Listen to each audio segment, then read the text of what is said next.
அண்ணா அவர்கள் ஆக்சுவலி சினிமாவுக்கும் அவங்களுக்கும் ஒரு நல்ல தொடர்பு.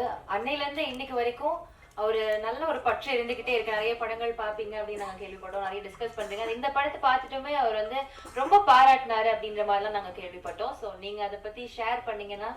ஆமா சார், ரைட்டு. அவங்க அவங்க நிறைய படங்கள் வந்து இயக்கியிருக்கிறாங்க, நிறைய படங்கள் நடிச்சிருக்காங்க.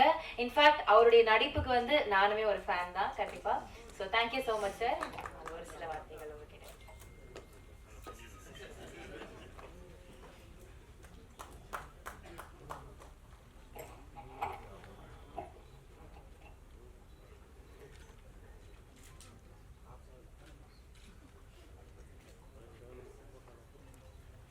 நந்தன்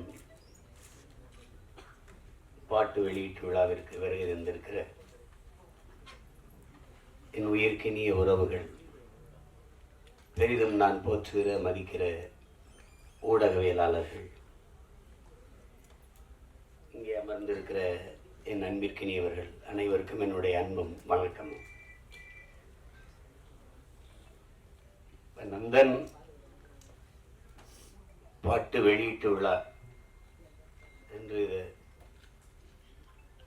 சொல்வதை விட பல நூறு ஆண்டுகளாக இந்த மண்ணின் மக்கள் பட்ட வலியை வெளியிடுகிற ஒரு விழாவாகத்தான் இதை பார்க்கணும். பாட்டு திறத்தாலே வையத்தை பாலித்திட வேண்டும், பெரும்பாவளன் பாரதி. பன்னொன்று பாடடி இன்பக் கற்கண்டு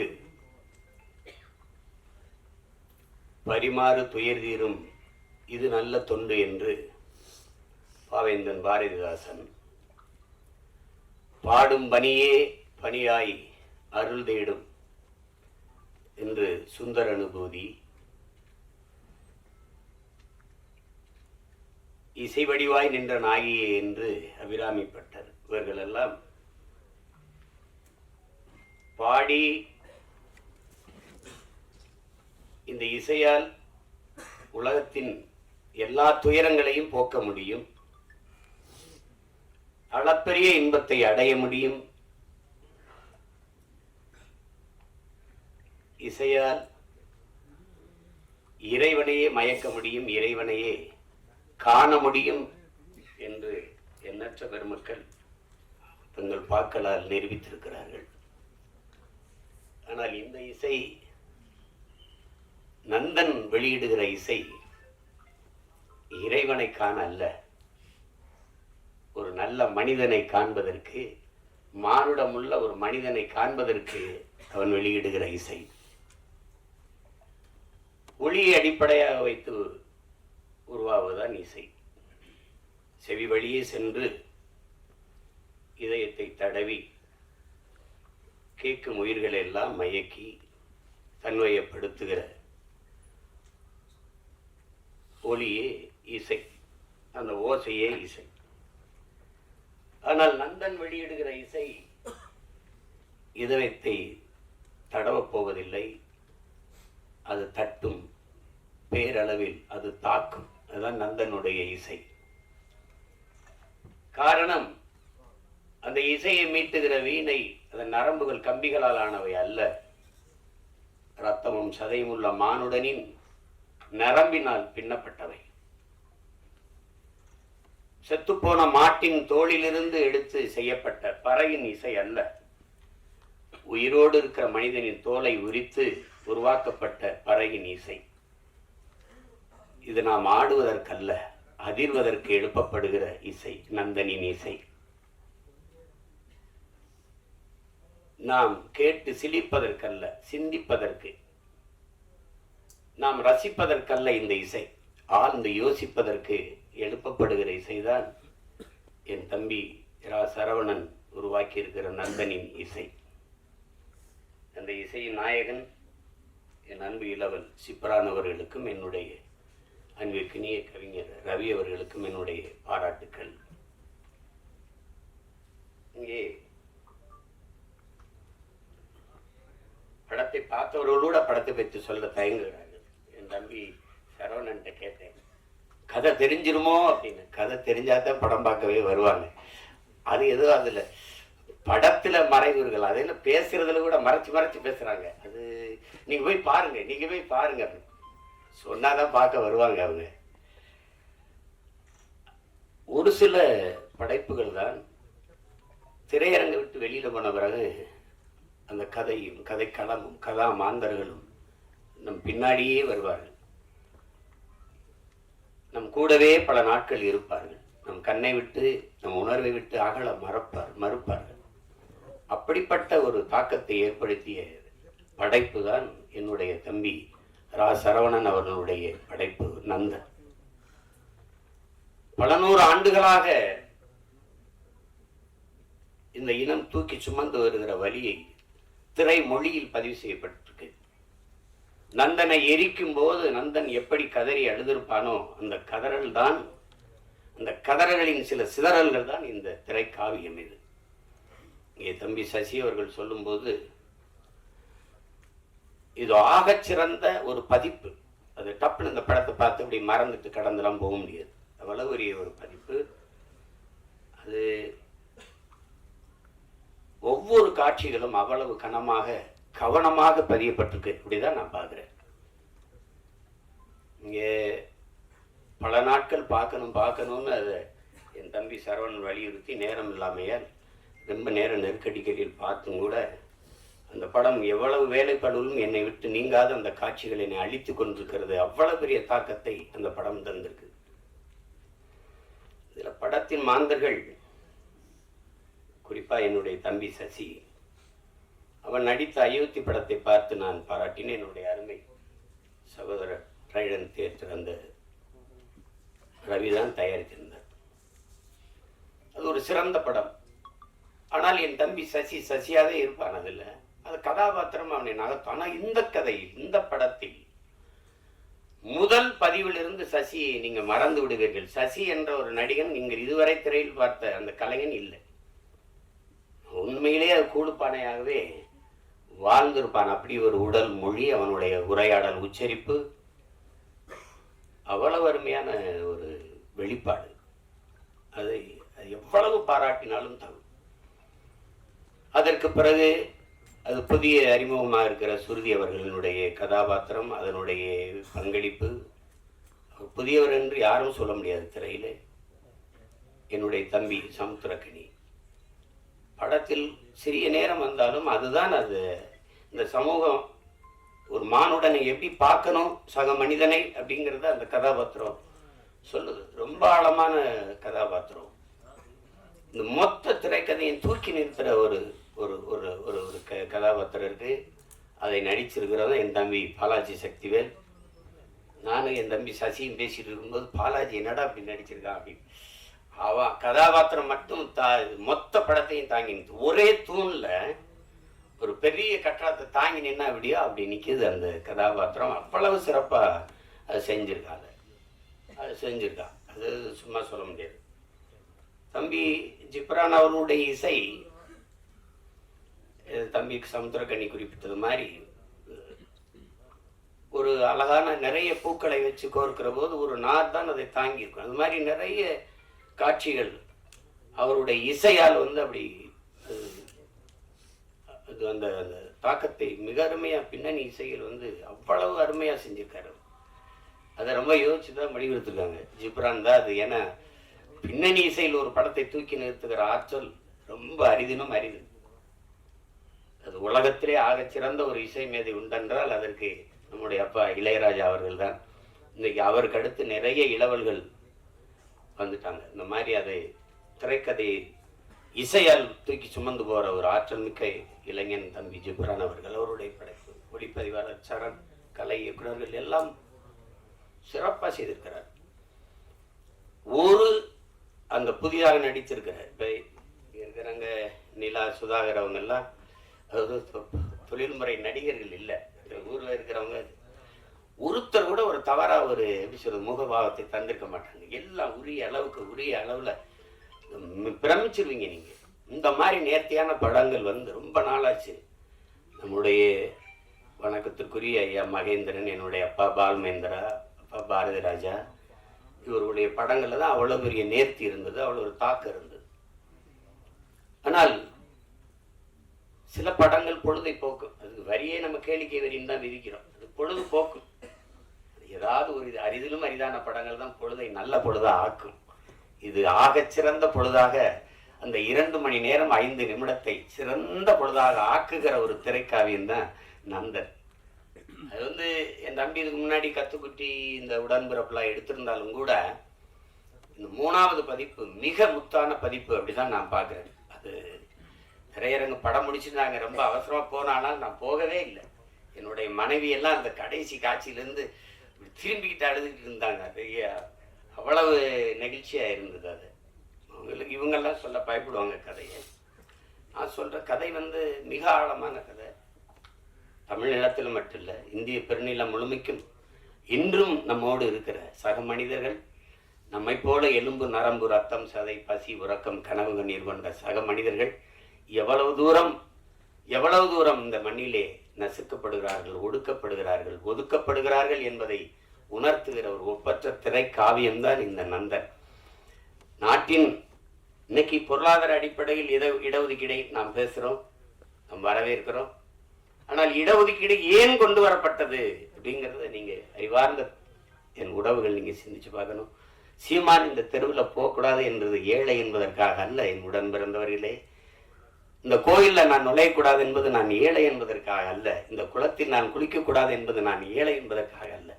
நான் எளிமகன், ஈன சாதி, தாழ்ந்தவன், தீண்டத்தகாதவன் என்பதற்காக. எதன் பொருட்டு இங்கே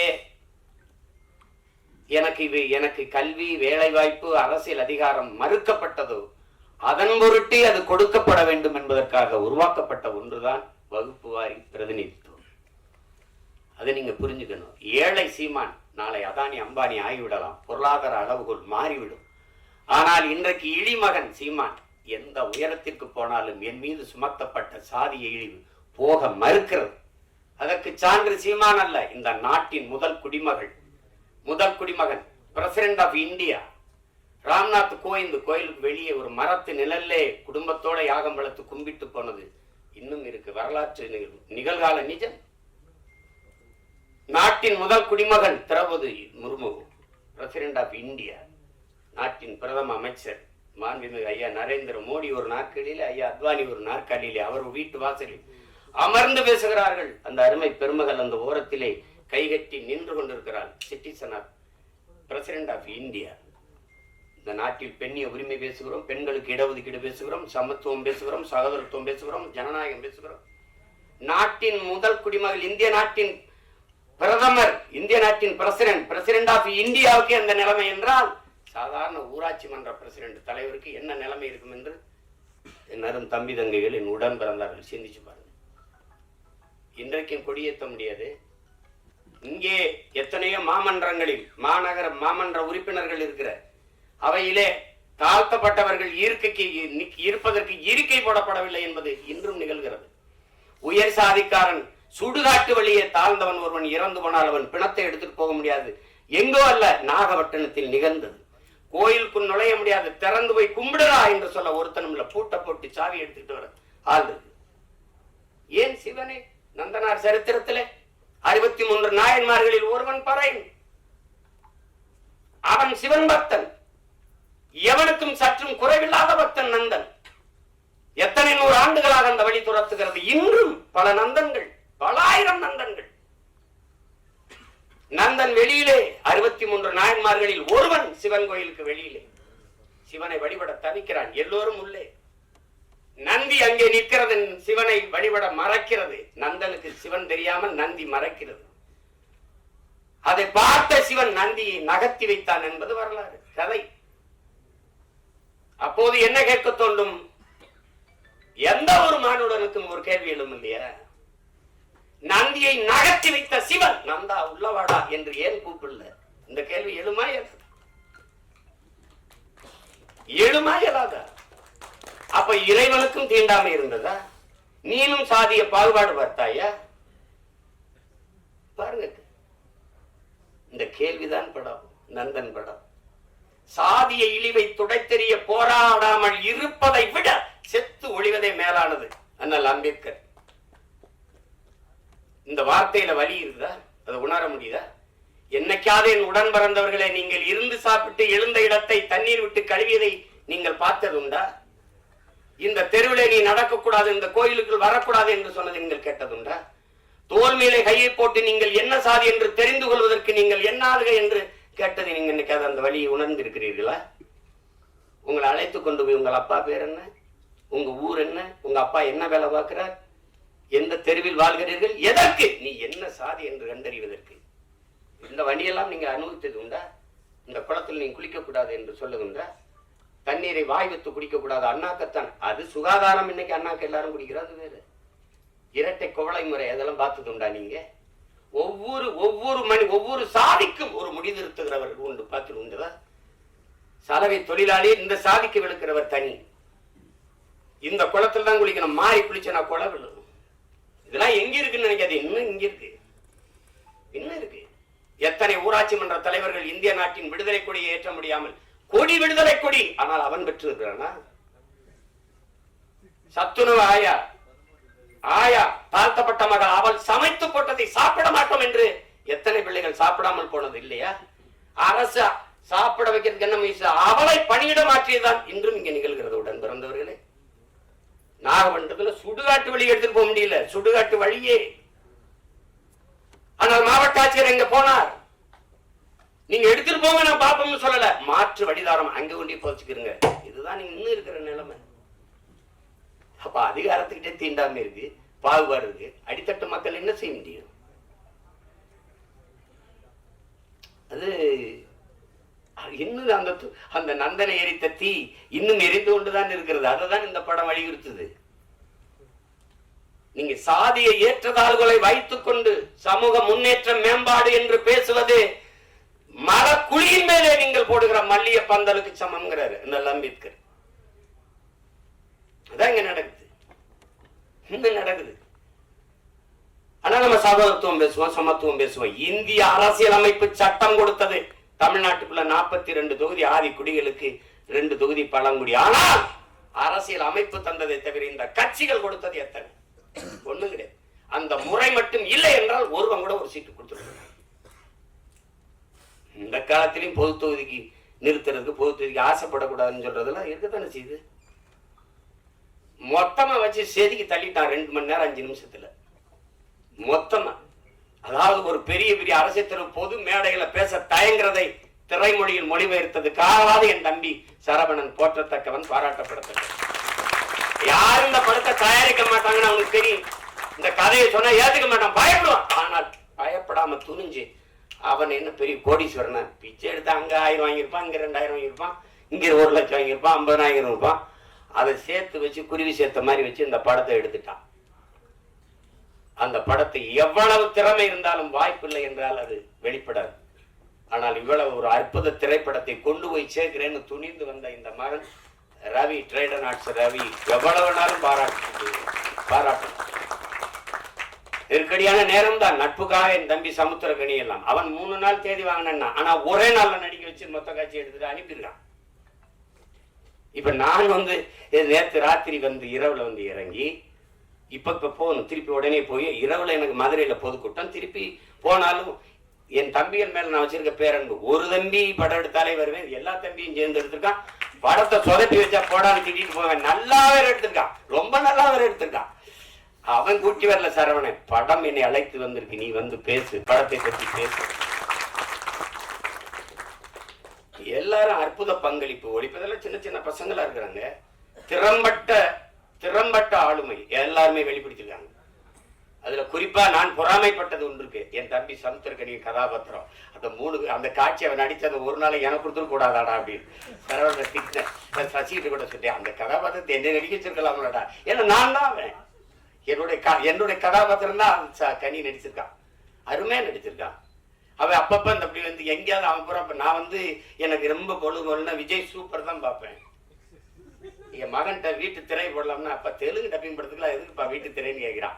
அந்த மாதிரி பார்ப்பேன். அதுல எந்த படம் பார்த்தாலும் என் தம்பி இருக்கான்.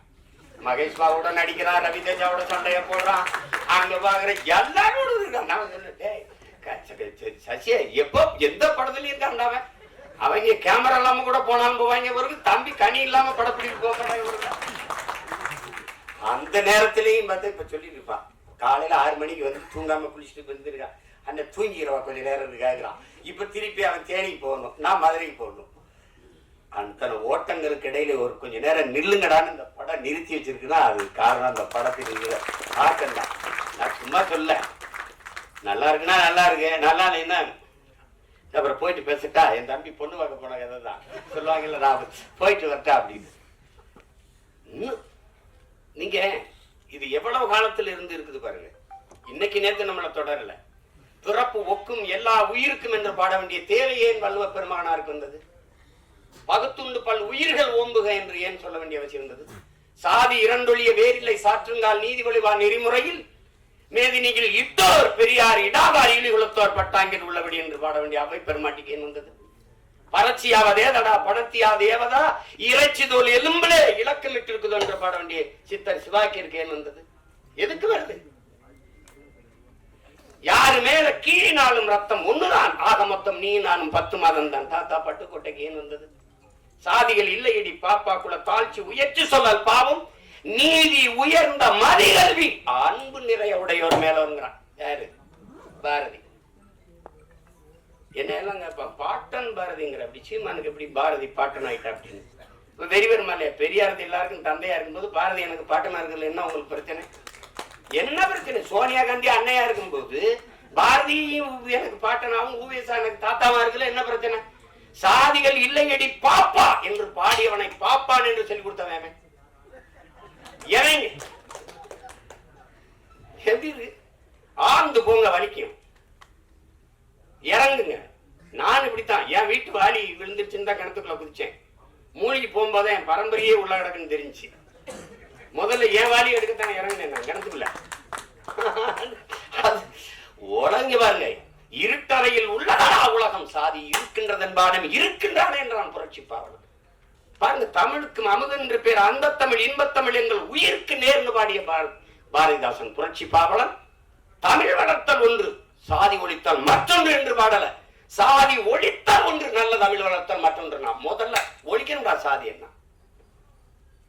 கடவுள் வெறி சமய வெறி கண்ணல் நிகர் தமிழுக்கு நோய் நோய் நோயே இடை வந்த சாதி எனும் இடர் ஒழிந்தால் ஆள்வது நம் தாய் தாய் தாயேன்னா அதை ஒழிக்கணும்டா அப்படின்னா. அப்புறம் சகோதரத்துவம் சமத்துவம் ஜனநாயகம் ஏன் பேசுற? ஏன் பேசுற? மக்கள் அப்படி இருக்கானா? இல்ல. அயோத்தியில ஒரு பொது தொகுதியில் அகிலேஷ் யாதவ் ஒரு தாழ்த்தப்பட்ட தமிழ் மகனை நிறுத்தி பொது தொகுதியில வேண்டாம், மக்கள் சரியாக இருக்கான். 21 தேர்தலில் 16 இடங்கள் பொது தொகுதியை கொடுத்த ஆதி தமிழ் குடிகளுக்கு. எல்லாரும் சொந்தங்களை உங்கள்கிட்ட சொல்றேன், நீங்க வேணா எடுத்து புள்ளி வரங்களை பாருங்க. நான் பொது தொகுதியில் ஆதி தமிழ் பிள்ளைகளை நிறுத்திய இடத்தில் தான் எனக்கு வாக்கு அதிகம். நீங்க எடுத்து பாருங்க புள்ளி விவரங்களை. அப்ப மக்கள் சரியா இருக்காங்க, நீ சரியா இல்ல. எல்லா வலியும் மொத்தமா ஒரு படம் பேசுதுன்னா அது நந்தன் பேசுது. அந்த படத்துக்கு பேர் பொருத்தம் அப்படி இருக்கு. நந்தனார் சரித்திரம் நீங்க அது பார்த்திருக்க முடியும். இப்ப அப்பெல்லாம் நாடகமா கூட வந்துச்சு, இப்ப இல்ல. அதுதான் அந்த நந்தனை எரித்த தீயில் ஒரு கொஞ்சம் எடுத்துட்டு வந்துதான் எரிய விட்டுருக்காங்க என் தம்பி. அந்த நந்தன்ல கையிலே வச்சிருக்கான் பாருங்க, கல்வி அறிவற்ற சமூகம், படிக்க பள்ளிக்கூடம் கல்வி என்ன சொல்றது, கல்வி வரவே மறுத்த சமூகம் நாங்க. SC ST schedule tribes SC Paraiyar Devendrar எல்லாருக்கும் இடஒதுக்கீடு இருக்கு. 18 விழுக்காடுங்க. முதல்ல எஸ்டிக்கு கம்யூனிட்டி சர்டிபிகேட் இருக்கா? சாதி சான்றிதழ் இருக்கா? ஆதி தமிழ் குடி குறவருக்கு இருளருக்கு சாதி சான்றிதழ் இருக்கா? இல்ல. திருவண்ணாமலை மாவட்டத்துல இல்லாம போராடும் போது இங்க இருந்து நான் வண்டி எடுத்துட்டு போய் இந்த மக்களோட உட்கார்ந்து பள்ளிக்கூடத்தை விட்டு கர்ப்பிணி பெண்கள் வேலைக்கு போகாம அந்த குறவர் குடி மக்கள் உட்கார்ந்து அவங்களோட உட்கார்ந்து போராடி 3000 பேருக்கு சாதி சான்றிதழை நான் பெற்றுக் கொடுத்திருக்கிறேன் என்றால் அப்ப எந்த நிலைமையில் மக்கள் இருக்காங்க? சாதி சான்றிதழ் இல்லாதவன் என்ன சலுகையை பெற முடியும்? ரேஷன் அரிசி போடுறான், சரிதான், ரேஷன் கார்டுல தானே வாங்க முடியும், கார்டே இல்லையே. அந்த மக்களின் வலியை நீங்க அது பார்த்தாதான் தெரியும். அனுபவிச்சானது என்ன தெரியும்? நமக்கு எல்லாமே செய்தி தான். விவசாயி செத்தாலும் செய்தி தான், நமக்கு மீனவன் செத்தாலும் செய்தி தான், எல்லாமே நமக்கு செய்தி தான். ஆனால் இந்த படத்தை பார்த்துட்டு அப்படி கடந்து போக முடியாது. பத்திரிகை இதழியல் உறவுகளுக்கெல்லாம் போட்டு காமிச்சாரா இல்லையான்னு தெரியல. நீங்க பார்க்கும்போது நான் பேசுற அந்த உணர்வு உங்களுக்கு புரியும். இது அது அவ்வளவு சிறந்த ஒரு ஒரு படைப்பு. அதுக்கு எடுக்கிறதுக்கு ஒரு அசாத்திய துணிவு வேணும். கதைக்களத்தை முதல்ல உள்வாங்கணும், அந்த கதாபாத்திரங்களை, அதை அந்த திரைக்கதை அவ்வளவு செறிவா அவர் அந்த வழியை ஏற்படுத்துற அளவுக்கு செதுக்கிட்டார். ரொம்ப அசாத்தியமான ஒரு படைப்பு. சமீப காலத்துல ஒரு நீங்க தெருவில் நடந்துகிட்டே போகும்போது ஒரு அழகான ஒரு இடத்த பார்த்தா நின்று கொஞ்ச நேரம் பார்ப்பீங்கல்ல, அப்படி எத்தனையோ படம் பார்த்து நீங்க கடந்து போனாலும் நந்தன் படத்தை கொஞ்ச நேரம் நின்று அப்படி பார்ப்பீங்க. அப்படி ஒரு தாக்கத்தை ஏற்படுத்தக்கூடிய படம். நீங்க நம்ம இன்னைக்கு இல்லை, எத்தனை முன்னோர்கள் நம்ம முன்னோர்கள் பாடியிருக்காங்க சாதிய இழிவு தீண்டாமை கொடுமைக்கு. சாத்தம் முத்துராமலிங்கத்தவர் அவர்களை இன்னைக்கு எல்லாம் சாதியவாதியா தான் இந்த சமூகம் பார்க்குது, போட்டு அப்படி கட்டமைக்குது. சாதிய எண்ணம் கொண்டவன் அரசியலுக்கு வந்தால் நாடு நாசமாகி முடியும் பேசுனது அவர் தான். சாதிய சிந்தனை கொண்டவன் இறைவனையே வழிபடாததையற்றவன் அவர் தான். என்கிற எண்ணம், நான் குடிக்க மாட்டேன், ஒழுக்கத்திற்கு என்னென்ன வரையறை வைத்திருக்கிறதோ அதையெல்லாம் கடைபிடித்து வாழ்கிற நான் இழிமகன் தாழ்ந்த சாதி. இந்த சமூகம் எதையெல்லாம் தவறு என்று போய்த்திருக்கிறதோ, ஒழுக்கங்கள் என்று போய்த்திருக்கிறதோ அதையெல்லாம் செய்கிற ஒருவன் உயர்ந்த சாதி என்று பிறந்ததுனாலேயே அவன் உயர்ந்தவன் என்று சொல்கிறான். இது எப்படி இருக்கிறது? நீங்களே சொல்லுங்க, எப்படி இருக்கிறது? எப்படி இருக்கிறது? எங்க அண்ணன் கமலஹாசன் என்கிட்ட பேசுனதற்கு தனிப்பட்ட முறையில் நான் குளிக்காம ரெக்கார்டிங் தேட்டர் போவேன் தம்பி, நான் கறி சாப்பிடுவேன், நான் அசைவ உணவு சாப்பிடுவேன், சாமி கும்பிட மாட்டேன். பாருங்க, இது எங்க அண்ணன் கமலஹாசன் எது சொல்ல வர்றாரு. ஆனா இதுல எதையுமே செய்ய மாட்டாரு. ஐயா இளையராஜா சாமி கும்பிடுவாரு, கவிச்சு சாப்பிட மாட்டாரு, குளிச்சுட்டு தான் வருவாரு, எல்லாம் பண்ணுவாரு. அவர் பறைய நான் ஏன், புரியுதா? இந்த வேறுபாடு புரியுதா? சமூகம் எப்படி கட்டமைச்சிருக்கு பாருங்க. இப்ப யாரு உயர்ந்தவர்? எது உயர்ந்தது? எதன் அடிப்படையில் நம்ம அதை பார்க்கிறோம்? அதான் பிரச்சனை. ஒரு மனிதன் என்ன வழி இருந்தா பேசுற பாருங்க. ஒரு மனிதன் ஒரு வாழ்நாளில் 10,000 புத்தகங்கள் படிக்கணும். இது சீன பழமொழி. ஐயா இறையன் எழுதின 10,000 மைல் பயணத்துல முதல்ல எழுதியிருப்பார். 10,000 புத்தகங்கள் படிச்சிருக்கணும், 10,000 கிலோமீட்டர் பயணம் செஞ்சிருக்கணும். இது ஒரு மனிதனுடைய வாழ்நாள்ல. அது சீன பொன்மொழி. அதை எடுத்திருப்பார். 10,000 மைல் பயணம் புத்தகத்தை படிச்சீங்கன்னா முதல்ல இதை எழுதியிருப்பார். ஆனால் 64,000 புத்தகங்களை படித்த ஒருவன் இருக்கான் உலகத்துல. தனி மனிதன் நூலகம் தெற்காசிய கண்டத்திலேயே பெரிய நூலகமாக இருந்தது ஒருத்தனுடையதுதான். அவன் ஜமீனும் இல்ல, திவானும் இல்ல, அவன் அமைச்சர் பெரிய கோடீஸ்வரனும் இல்ல. அப்படி புத்தகங்களா வாங்கி சேர்க்க. அவன் நகையை வாங்கி சேர்த்தான், காரை வாங்கி சேர்த்தான், சொத்தை வாங்கி சேர்த்தான். ஒருத்தன் புத்தகத்தமா சேர்த்திருக்கான். படுக்கிற இடம் கூட தான் படிக்கிற இடத்துக்கு பக்கத்துல இருக்கணும். நூலகத்துக்கு அருகிலேயே அறை எடுத்து தங்கியவன். உலகத்தின் தலை சிறந்த கல்வியாளன் சிலையை திறக்க போகிறோம் என்று ஆஸ்திரேலிய பிரதமர் போய் சிலையை திறக்கிறார். ஒரு சிவப்பு பட்டு துணியிலே போர்த்தி இருக்கிறது. திறக்கிறாங்க, மார்பளவு சிலை. திறந்தால் அறிவாசன் அண்ணல் அம்பேத்கருடைய சிலை. என் அருமை பெருமக்களே, அந்த பேரறிஞன் சொல்லுகிறான், அவன் பட்ட வரியில் இருந்து அவன் மொழி வருகிறது. ஆடு குளித்து செல்கிறது இந்த குளத்திலே, மாடு குளித்து செல்கிறது சக மனிதன். நான் குளித்து வெளியேறக்கூடாதா? அந்த வலியை நீங்க புரிஞ்சுக்கிட்டீங்கன்னா இந்த படம் உங்களுக்கு ரொம்ப பிடிக்கும். இந்த வலியின் மொழிதான் நந்தன்கிற திரைக்காவியம். வலி இருந்தால் படத்தோட பொருந்திருவியே, அது உங்களை பாதிக்கும். இல்லை என்றால் இந்த படம் போதிக்கும். ஆனால் எப்படியாவது இந்த படம் உங்களை செய்யும். படைப்பு என்பது என்ன? என் உடன் பிறந்தவர்களே, ஒரு கல்லூரி வாசலிலே ஒரு கல் இருக்குது, பெரிய கல். அவன் என்ன சொல்றான், இதை எடுக்கணும், என்னடா பண்ணலாம் அப்படின்னு. அடிச்சு நொறுக்கி பூமிக்குள்ள புதைச்சிடலாம். ஒரு மாணவன் அதை எழுதிட்டு இது என்ன செய்யலாம்னு சொல்லுங்கடான்னா ஒருத்தர் எழுதிட்டு வரான். அடிச்சு நொறுக்கி சின்ன சின்ன கற்களா வச்சு பூமிக்குள்ள புதைச்சி விட்டுலாம். ஒருத்தன் இதை உடச்சி 2ஆ போட்டு படிக்கல்லாம் போட்டு எல்லாம் நடந்து போகலாம். எப்படி ஒருத்தன் எழுதுறான், அது தேவையற்ற பகுதியை நீக்கிடலாம். சரி நீக்கு பார்ப்போம்னா, தேவையற்ற பகுதியை நீக்கினா அழகான சிலையா இருக்குது, அதை பார்த்து எல்லாரும் ரசிக்கிறான். இதுதான் படைப்பு. இது தேவையற்றதை நீக்கிறதுக்கான பெரிய முயற்சி தான் நந்தன்கிற ஒரு அழகிய கலைப்படைப்பு. அது கலைப்படைப்பு. அதான் அதை என் தம்பி ஆள் ஒல்லியா இருக்கான், உளி மாதிரி இருக்கான்னா செதுக்கி இருக்கான். உளியே சிற்பியாக இருந்து செதுக்கிய படம் தான் திரைக்காவியம் தான் இந்த நந்தன். எவ்வளவு வேணாலும் நீங்க பிட்டீங்கன்னா நான் எனக்கு விண்ணூர்திக்கு நேரம் இருந்ததுன்னா பேசிட்டே இருப்பேன். அவ்வளவு தாக்கத்தை என்னுள்ள ஏற்படுத்திய ஒரு திரைக்காவியம் நந்தன். அயோத்தியிலே இதேதான். ஆனா அந்த திரையரங்க வாசல்ல தான் பேச முடிஞ்சது, இது மாதிரி பேச வாய்ப்பு இல்லை. இப்ப நிறைய கதையை சொல்லிட்டேன்னா அது இந்த வெளியிடுறவர் என் தம்பி ரவி கோச்சால் வச்சுக்கிறாரு. வெற்றி விழாவில் ஒரு தடவை வெற்றி 50 நாள் ஓடி ஓடி வரும்போது விழா எடுத்து மறுபடியும் பேசுவோம், மிச்சத்தை பேசுவோம். ஒரு சிறந்த படைப்பு, ஆக சிறந்த படைப்பு. அருமை இளவல்கள் எல்லோரும் இணைந்து ஒப்பற்ற ஒரு திரைக்காவியத்தை தந்திருக்கிறார்கள். இன்றும் நம்மோடு வாழ்ந்திருக்கிற சக மனிதர்களின் வழி அதை திரையில் மொழிபெயர்த்த என்னுடைய தம்பி சரவணனுக்கு என்னுடைய அன்பு நிறைந்த வாழ்த்துக்கள், பாராட்டுக்கள். எவ்வளவு வேணாலும் சொல்லலாம். அவனோடு உடனிருந்த ஒத்துழைத்த ஒவ்வொரு திரைக்கலைஞர்களுக்கும் என்னுடைய அன்பும் வாழ்த்துக்களும். இங்கே இந்த செய்தியை எடுத்துக்கொண்டு போய் நீங்க எப்பவுமே நல்ல ஒன்றை பாராட்டி இருக்கிறீர்கள்.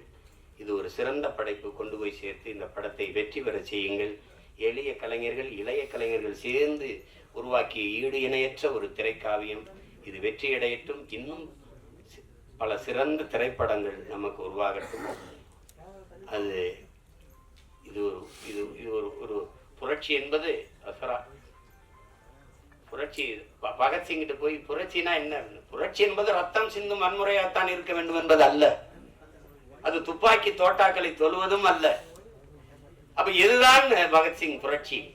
வெளிப்படையாகவே அநீதிகளால் கட்டமைக்கப்பட்ட சமூகத்தை தகர்த்து முற்றுமுழுதாக புதிய ஒரு சமூகத்தை படைப்பதுதான் புரட்சிங்கிறான். அப்படி ஒரு புதிய ஒரு சமூகத்தை படைப்பதற்கான முயற்சி தான் நந்தன் படம் ஏற்படுத்த போகிற புரட்சி. புரட்சி என்பது ஒவ்வொரு மனிதனின் காலுக்கு கீழே காத்து கிடக்கிறது காய்ந்த சருகுகளாக, ஒரு தீக்குச்சியின் உரசலுக்காக. அந்த தீக்குச்சி தான் நந்தன் பற்ற வைத்து போடுகிற தீக்குச்சி. அன்பிற்குரியவர்களை, புரட்சி தீ பற்றி எரியட்டும். மாற்றம் என்பது மானுட தத்துவம். மாறாது என்ற சொல்லை தவிர மற்றவை அனைத்தும் மாறிவிடும். மாறுவோம், மாற்றுவோம். புரட்சி